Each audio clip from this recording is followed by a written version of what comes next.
Bonjour, alors un petit colis que je viens de recevoir ce matin, ça sera sur un petit colis de chez Vevo. On va regarder ce qu'il y a dedans. Voilà, moi j'ai caché l'adresse. Donc je ne l'ai pas ouvert, on va ouvrir ça, on va regarder ça. Allez, comme je fais d'habitude.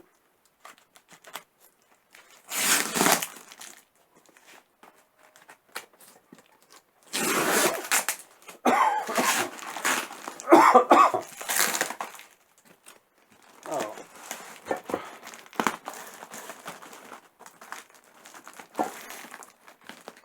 ça c'est lourd, hein, ça fait 30 kilos environ. Une trentaine de kilos. Et ça.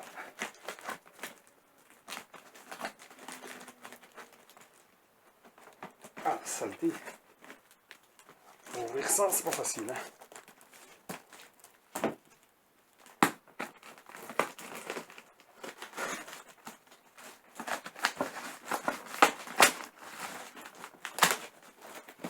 Bon, le carton, il sera foutu, tant pis. Hein.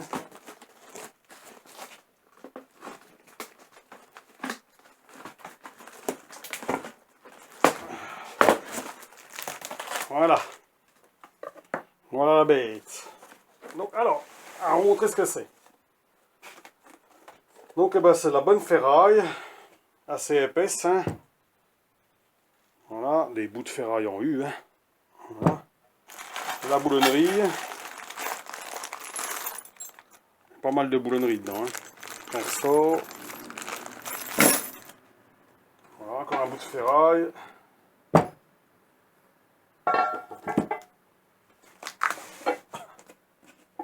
Un autre bout de ferraille. Une poignée. Et voilà ce que c'est. Ah. Presse de 20 tonnes.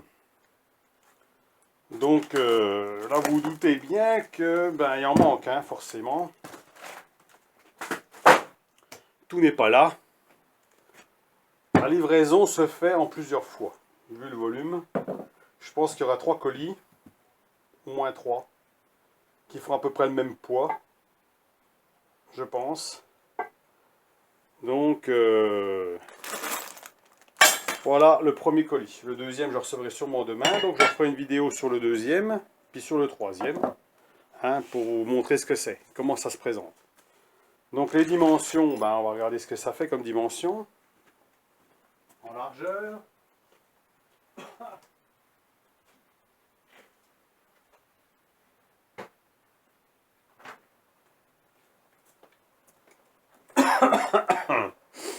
Donc ça fait 60. Voilà. Alors ça, je pense que c'est les morceaux qui tiennent... voilà. Hein. Il y a 2 trous. Ceux-là ont 2 trous. Hein, il n'y a pas de plan dedans, il n'y a rien pour l'instant. Hein, voilà. Hein. Je pense que ceux qui ont 2 trous, c'est ceux qui se mettent au-dessus. Au-dessus qui tiennent le vérin. Hein, le vérin du dessus. Et puis ceux qui sont avec des autres trous comme ça, c'est fait pour poser quelque chose dessus pour manœuvrer. Voilà. Donc on voit que c'est assez costaud quand même, hein. C'est lourd, c'est voilà, bien fait, c'est bien peint, il n'y a pas de problème. Hein. Donc voilà, pour le moment, c'est tout ce qu'on peut dire. Hein. Bon, il y a de la rondelle, hein, il y a tout ce qu'on veut là-dedans. Hein. Bien emballé, pas de problème pour l'instant. Donc voilà pour la petite vidéo du première partie de la presse, 20 tonnes. Alors, pourquoi 20 tonnes? Pourquoi? Alors, ils en font plusieurs. Hein. Il y a la 6 tonnes, il y a la 12 tonnes, il y a la 20 tonnes. Je crois qu'il y a 2 modèles en 12 tonnes. Moi, j'ai pris la 20. Hein. J'ai pris directement la 20, qui peut le plus, peut le moins. J'ai pas envie de me faire coincer avec une 12 tonnes qui veut pas enlever un roulement, par exemple. Hein. Non. Moi, il me faut 20 tonnes. Je sais qu'à partir de 15, c'est bon. Donc, avec 20 tonnes, ça va y aller. Hein. Donc, il n'y a pas de problème. Ça prend pas de place dans un atelier. Hein. Oui, ça prend pas beaucoup de place en largeur. Et puis donc, en profondeur, ça doit prendre quelque chose comme 50 cm. Hein, 50 cm au pied. Donc 50 cm, voilà ce que ça donne à peu près. Hein, 50 cm, voilà, c'est très... Contre un mur, ça prend pas de place. Hein. Donc, pour ceux qui s'intéressent, voilà comment ça va se passer, hein. Donc, on verra les étapes, hein, suivantes. Donc, demain, après-demain, je pense, peut-être pas après-demain, je sais pas, là, on est jeudi. Jeudi, vendredi, est-ce que samedi, je pense pas qu'ils vont venir me livrer quoi que ce soit. Ça sera peut-être pour lundi. Puis après, ben, il va falloir que je me mette à monter ça. Donc, je voulais faire ça dehors parce qu'à l'intérieur, c'est toujours un petit peu chiant. Sur des cartons propres. Et puis après, la glisser dans le garage. À voir. On verra en fonction du poids, hein, parce que c'est quand même assez lourd. Donc on verra bien, hein. Déjà là, il y a 30 kilos, donc si il faut penser que si les deux autres colis font 30 kilos, on arrive, on va dire, on n'est pas loin des 100 kilos, hein. 100 kilos une fois monté. Peut-être plus, hein. Après, c'est peut-être en 4 colis, je sais pas, hein. À voir. Donc la petite poignée, bon, bah, si, ça a l'air d'être correct, hein. Pour l'instant, il n'y a rien à dire, hein. Voilà, donc dites-moi ce que vous en pensez pour le moment, malgré qu'il n'y a pas grand-chose à penser, hein. Voilà, c'est... Voilà. On met ça dessus, comme ça, on voit tout de suite, hein. Donc, qu'est-ce qu'ils mettent dessus, hein? Bah, voilà les consignes, hein, de sécurité, bien sûr, hein. Consignes de sécurité de la bête. Comme on le sait tous, hein, quand on manipule des machins comme ça, bah, faut faire attention, hein, on n'est pas... faut faire attention de ne pas se prendre quelque chose dans la figure, hein, de pas, voilà, de pas se faire écraser quelque chose, donc on fait attention. Voilà, mais bon, vu les prix actuels, bah celle-là c'est la plus chère, hein. Elle coûte 480 euros, frais de port compris bien sûr, parce que les frais de port sont gratuits chez eux pour la France. Il y a des modèles qui sont à 300 voire 200 euros je crois, donc dans les 200 et quelques. J'ai pas trop regardé les autres prix, mais je crois qu'on est dans les moins chers, je crois en 6 tonnes, on doit être dans les 200 il me semble, un peu moins, je sais pas. J'ai pas trop regardé, hein. Après, pour l'automobile, il faut prendre du 20 tonnes, hein. Voilà. Si vous faites de l'automobile, il faut prendre 20 tonnes, hein. C'est le minimum, hein. Hein, on ne prend pas en dessous. Moi, je pense pas, hein. Donc, 12 tonnes, ça va être un peu léger, hein. Faut pas qu'il y ait un roulement qui soit grippé ou autre chose à démonter, parce que là, à 12 tonnes, on va être debout dessus et puis on fera rien de bien, hein. Faut du 20. Voilà. 20 ou au-dessus, hein. 25-30, hein. Mais après, ça commence à être du lourd, hein. Après, quand on commence à avoir des presses de 30 tonnes, là, commence à être vraiment du lourd, hein. Jusqu'à 20 tonnes, ça va encore, hein. Même 25, ça peut encore passer, mais après au-dessus, c'est du costaud, hein. Donc voilà, dites-moi ce que vous en pensez. Pour ceux qui en ont, voilà. Ceux qui ont des presses de 20 tonnes, qu'est-ce qu'ils en pensent? S'ils en ont acheté chez Vevor, hein, sachez que j'ai un code promo de 10% là, pas 10%, 5% là-dessus. 5% là-dessus, je le mettrai au bas avec le lien de la presse au bas, avec les autres, je mettrai aussi les liens des autres, hein, pour ceux qui s'intéressent, s'ils veulent par exemple faire du cycle moto ou autre chose, qu'ils ont besoin de moins de pression, hein, avec 12 tonnes ça leur suffit. Je les mettrai en dessous aussi, avec les codes promo, ceux qui sont intéressés pour acheter ça. Voilà. Hein, et bon, ça ne va pas me servir beaucoup, hein. Tout ce que j'espère, c'est que ça me sert très peu même, parce que faire de la mécanique, ça va 5 minutes, hein. Bon, la mécanique d'automobile, bon, par contre, c'est vite amorti, hein. L'avantage, c'est que c'est vite amorti, hein. Sachant les prix aujourd'hui du taux de main-d'œuvre et tout, eh ben, on a vite fait de rembourser le matériel. À condition quand même de savoir s'en servir et puis d'être un petit peu d'être manuel quand même, hein. Il faut être assez manuel quand on manipule quand on fait de la mécanique automobile, il faut quand même un minimum être manuel, hein. On ne devient pas mécanicien du jour au lendemain, hein, non plus, hein. Si un jour on décide de démonter un roulement sur une voiture puis qu'on n'a jamais fait de sa vie, on peut avoir des surprises quand même, hein. Donc il faut quand même un minimum, ceux qui ne savent pas, bah, se renseigner, voir les tutos, etc., etc. Regarder un peu tout, se renseigner, regarder s'ils sont suffisamment le matériel pour faire avant de démonter. Et puis voilà, hein, c'est ce que je préconise, hein, aux personnes qui veulent faire d'eux-mêmes et puis de faire attention surtout à leurs mains, voilà, aux accidents, bien caler la voiture, hein, toujours les chandelles et tout, hein. Faire bien attention à tout ça parce que souvent les accidents c'est bête. On met on met pas de chandelle, on met qu'un cric de voiture sous la voiture, comme dirait l'autre pour lever un côté, et puis on travaille dessous et puis la voiture elle se met à, le cric se plie en deux en dessous et puis vous prenez la voiture sur les jambes ou autre chose, hein. Donc bien faire attention à tout ça, hein. Donc faut mieux prévoir plus que moins en sécurité, hein. La presse c'est pareil, la presse quand vous extravez, vous allez extraire un roulement ou quelque chose qui risque de partir, on ne sait jamais. Il y en a même certains, celle-là n'en a pas. Certains ont une vitre de plexiglas devant.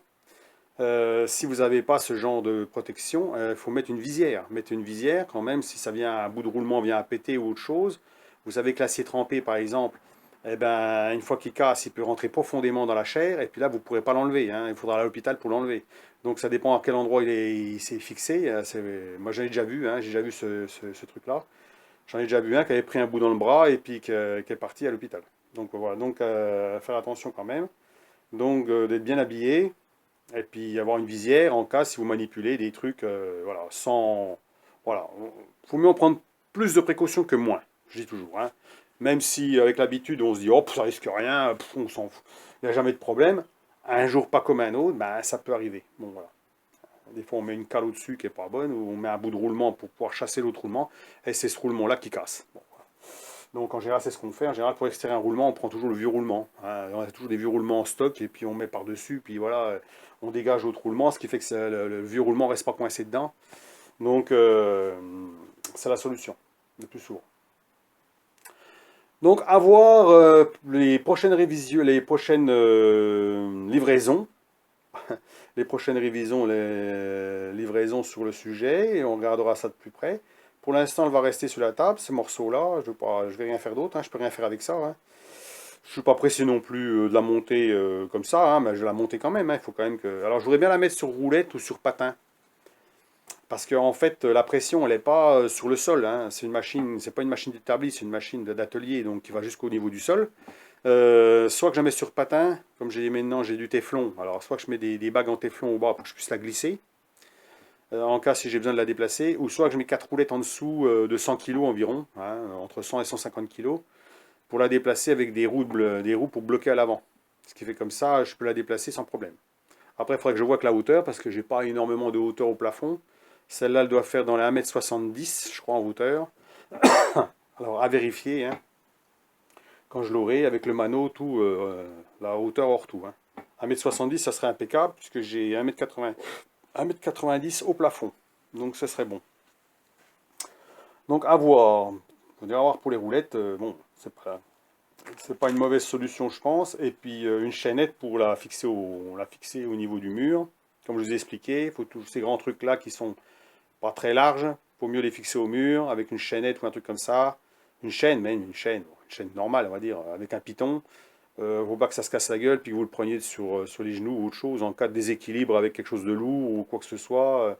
Ou si vous vous cramponnez dessus, puis vous partez en arrière, on ne sait jamais, qu'elle ne vous tombe pas dessus, parce que même si ça fait 100 kg, c'est 100 kg, vous risquez d'avoir des séquelles à la sortie.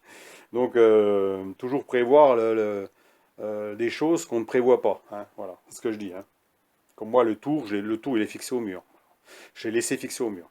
Il n'y a que la fraiseuse que j'ai pas fixée, mais l'établi est très large. Hein, il est presque aussi large qu'une table, voilà, une table classique, donc il n'y a pas de risque que ça tombe.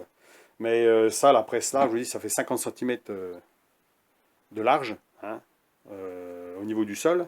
Ça tient par des bouts de cornière en ferraille. Ça peut basculer. Voilà, parce qu'elle fait quand même 1m70, je vous dis, de haut, donc elle pourrait basculer. Vu qu'il y a du poids au-dessus, il y a le vérin, plus le poids que vous allez mettre là, pour le plus gros du poids est au-dessus, il n'est pas au bas. Donc prévoir quand même une fixation soit sur le mur, ou soit au niveau du sol, ou voilà, une vis, quelque chose.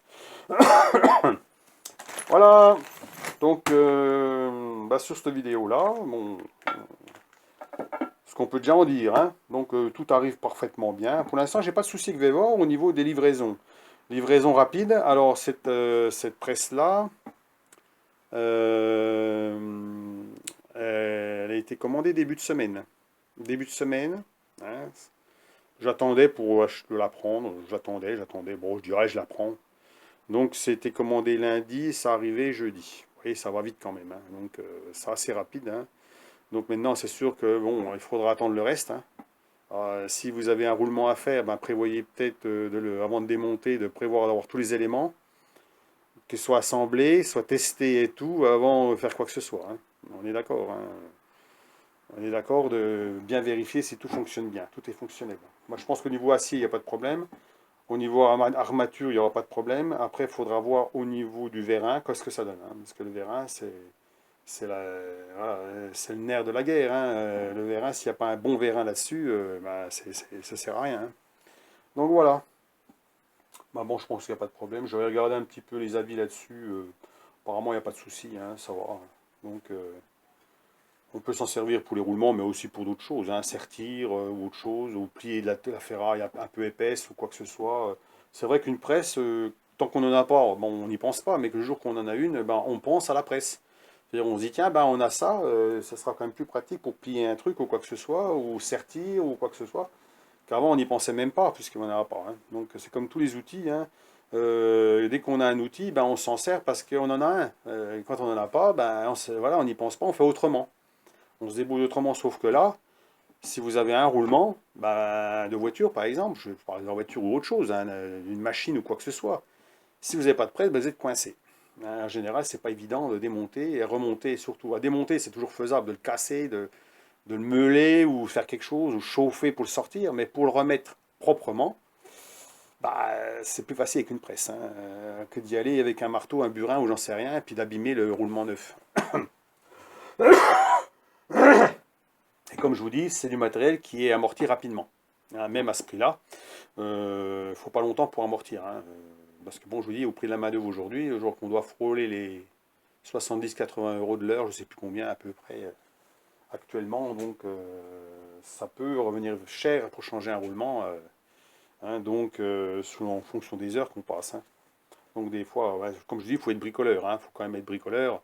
C'est pas la peine d'acheter une presse et puis de savoir, et puis déjà avoir jamais travaillé de ses doigts, hein. Donc c'est sûr qu'à un moment donné, là, ça va poser un problème le jour où on veut faire quelque chose, hein. Il faut avoir une vie de bricoleur, c'est qu'à dire, voilà, une vie d'ouvrier. Voilà. Ceux qui ont une vie d'ouvrier, il n'y a pas de souci, hein, il sait comment ça marche, tout ça. Voilà, tous ces gens-là qui ont fait quelque chose, qui ont travaillé de leurs mains, qui ont bricolé sur plein de choses, ça ne doit pas leur poser de problème. Par contre, ceux qui ont jamais travaillé dans un bureau toute leur vie, ça ne sera peut-être pas la même, hein. Ils auront peut-être à apprendre certaines choses avant de toucher, hein. Sinon, c'est les risques d'accident, hein, voilà. C'est souvent comme ça les accidents arrivent. C'est parce que les gens arrivent en retraite et puis bah, ils voudraient faire des choses et puis bah, ils n'ont jamais travaillé de leurs mains quelque part ou très peu. Et puis ils voudraient faire des choses. Et puis bah, ils vont un petit peu comme le corbeau qui abat des noix, c'est qu'à de le dire. Je parle des noix, mais il y en a qui va comprendre. Euh, et ben, c'est qu'on se lance dans un truc sans connaître. Voilà. Donc après, ben, on a des surprises. Soit des surprises, on peut casser quelque chose, ou soit qu'on peut s'esquinter. Et là, ben, c'est le risque, hein. Parfois, c'est le risque des métiers, hein. Voilà. C'est pour ça qu'on le fait faire par des autres, des professionnels. Quand on ne sait pas, ben, il faut faire travailler les professionnels. Voilà. Surtout si on ne veut pas investir dans du matériel. Moi, je connais bien, hein, il n'y a pas de souci. Et tout ça, tout ce matériel-là, c'est connu pour moi, hein, donc il n'y a pas de problème.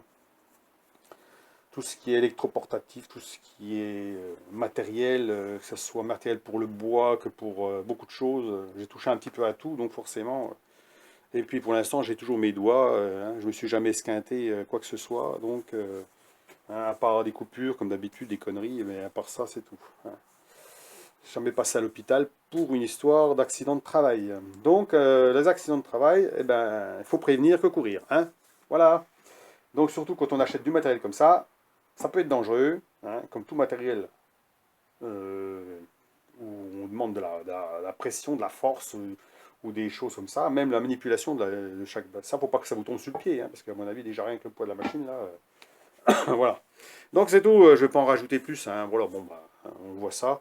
Je ferai une deuxième petite vidéo, une troisième vidéo sur les colis à chaque fois qu'ils arrivent. On verra comment ils vont arriver. Et puis en même temps, bah, je ferai une vidéo sur le montage. Et puis on fera aussi une vidéo sur, bah, une fois monté, on va faire un test, hein. On va tester, on va voir ce que ça donne, si on arrive à monter à une pression correcte. Voir si c'est correct, si c'est facile à utiliser, si elle va bien. Bon, ben voilà, hein, pour ceux. Moi, je fais toujours ça, comme ça permet aux gens qui veulent investir de savoir ce qu'ils achètent, hein, voilà. Malgré que, bon, on est quand même du matériel classique quand même, hein, c'est quand même pas. On n'a pas d'électronique là-dedans, rien du tout, donc il y a peu de chances qu'il y ait un truc qui marche pas. Mais enfin, bon, voir les petits problèmes que je vais avoir en le montant, hein, en la montant complètement, est-ce que je vais avoir des problèmes ou pas? Y a pas, je ne sais pas s'il y a une notice là-dessus, mais en général les notices sont toujours en anglais. Bon, les boulons, je pense que on doit pas trop se tromper. Les grosseurs des boulons, les rondelles, bon, je vois pas trop comment on peut trop se tromper, hein, la longueur et tout. C'est du mécano, hein, il y a pas trop compliqué. Hein. Bon, il y aura sûrement un plan de montage, hein, donc à voir tranquillement. Et puis on verra ça ensemble pour la suite. Allez, sur ce, je vous souhaite une bonne journée. Et puis ma foi, ben, à la prochaine vidéo, dans peu de temps, peut-être demain. Hein, demain, si la machine, le restant arrive, enfin le restant, une partie arrive, eh ben, on verra le restant. Voilà, on fera suivant, hein, petit à petit. Allez, bonne après-midi. Hein. Allez, à plus, au revoir.